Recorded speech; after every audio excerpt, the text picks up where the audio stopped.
हरे कृष्णा। श्री शिवाय नमस्तुभ्यम। नमस्कार दोस्तों, आज की हमारी इस वीडियो में हम आपके लिए मंगला गौरी व्रत की कथा लेकर आए हैं। एक समय की बात है, पंपापुर नाम के एक छोटे से गांव में एक साहूकार अपनी पत्नी के साथ रहता था। साहूकार के पास भगवान का दिया सब कुछ था। वह धनवान था, सभी प्रकार के सुख ऐश्वर्य उसके पास थे, परंतु उन्हें एक दुख सताता था। उनकी कोई संतान नहीं थी। यह दुख उनके मन को हमेशा परेशान करता रहता था। एक दिन की बात है, उस साहूकार के घर एक साधु महात्मा आए और साहूकार ने उनका खूब आदर सत्कार किया। साधु महाराज को अपनी निसंतान होने की सारी बात साहूकार ने बता दी। तब उन साधु महात्मा ने उस साहूकार को सावन के मंगलवार के दिन किया जाने वाला मां मंगला गौरी का व्रत रखने को कहा और पूजन की विधि बताई।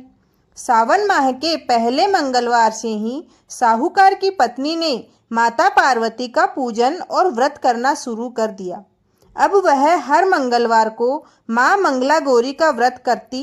ऐसा करते उसे कई महीने बीत गए, मगर उसने यह व्रत करना नहीं छोड़ा। एक दिन उसके भक्ति भाव से प्रसन्न होकर माता पार्वती ने भोलेनाथ से उस साहूकार और उसकी पत्नी के लिए संतान का वरदान मांगा। उस रात साहूकार ने सपने में एक आवाज सुनी कि आम के पेड़ के नीचे गणेश जी विराजमान हैं। उस आम के पेड़ का फल तोड़कर अपनी पत्नी को खिला देना, तुम्हें अवश्य ही पुत्र रत्न की प्राप्ति होगी। साहूकार सुबह उठा और ऐसे आम के वृक्ष को ढूंढने लगा। कई दिनों की मेहनत के बाद आखिरकार उसे एक दिन एक ऐसा ही आम का पेड़ मिल गया जिसके नीचे गणेश जी की प्रतिमा स्थापित थी। साहूकार ने आम तोड़ने के लिए पेड़ पर पत्थर मारने शुरू कर दिए। ऐसा करने से आम तो टूटकर गिर ही गया, लेकिन साथ ही साथ एक पत्थर जाकर गणेश जी की प्रतिमा को लग गया। इससे रुष्ट होकर गणेश जी ने उस साहूकार को श्राप दिया, हे स्वार्थी मनुष्य, तूने अपने स्वार्थ के कारण मुझे चोट पहुंचाई है, अतः तुझे भी ऐसे ही चोट लगेगी। माता पार्वती के आशीर्वाद से तुझे पुत्र रत्न की प्राप्ति तो होगी, परंतु वह 21 वर्ष की आयु तक ही जीवित रहेगा। फिर सांप के डसने से उसकी मृत्यु हो जाएगी। यह बात सुनकर साहूकार घबरा गया। उसने घर जाकर आम का फल अपनी पत्नी को खिला दिया, परंतु गणेश जी के श्राप की बात उसे नहीं बताई।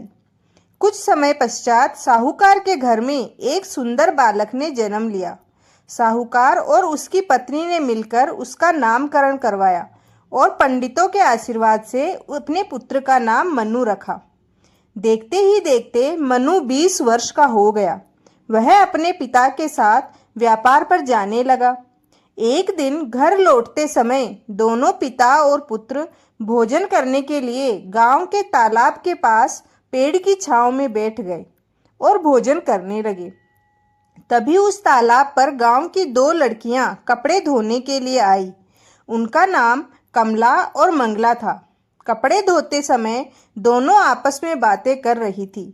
कमला ने मंगला से कहा, सुनो सखी, तुझे याद है मैं कब से मंगलवार को मंगला गौरी का व्रत कर रही हूँ। अब कुछ ही मंगलवार के बाद मैं व्रत का उद्यापन करूँगी। इस व्रत के करने से मुझे मनवांछित फल प्राप्त होगा और सुख चैन से रहूँगी। ऐसा करते हुए कमला आगे बोली, मंगला, तू भी अगले साल के सावन के पहले मंगलवार से यह व्रत प्रारंभ कर देना, तो तुझे भी अखंड सौभाग्य के साथ मनपसंद वर मिलेगा। कमला की बात सुनकर मंगला भी व्रत के लिए तैयार हो गई। वहीं वह दोनों पिता और पुत्र लड़कियों की बातें सुन रहे थे। उनके वार्तालाप से साहूकार समझ गया कि कमला नाम की लड़की उसके पुत्र के लिए सर्वश्रेष्ठ है, क्योंकि वह मंगला गौरी का व्रत करती है और उसे मंगला गौरी माता के व्रत के प्रभाव से उसे अखंड सौभाग्य का वरदान प्राप्त है। यह सोचते हुए कि कमला का विवाह मन्नू के साथ करवाएंगे, अब साहूकार कमला के पीछे पीछे उसके घर की ओर चल दिया। कमला के पिता उस नगर के बहुत बड़े साहूकार थे। उन्होंने कमला के और मन्नू के विवाह के लिए हाँ भर दी और मन्नू का कमला के साथ विवाह करवा दिया गया। अपने ससुराल में आने पर भी कमला ने मंगला गौरी का व्रत करना नहीं छोड़ा। वह नियम से मंगला गौरी का व्रत करती थी। उसके व्रत से प्रसन्न होकर एक दिन माता पार्वती ने कमला को स्वप्न में दर्शन दिए और कहने लगी, सुनो कमला, मैं तुम्हारे व्रत से प्रसन्न हूँ, लेकिन तुम्हारे पति की आयु कम है।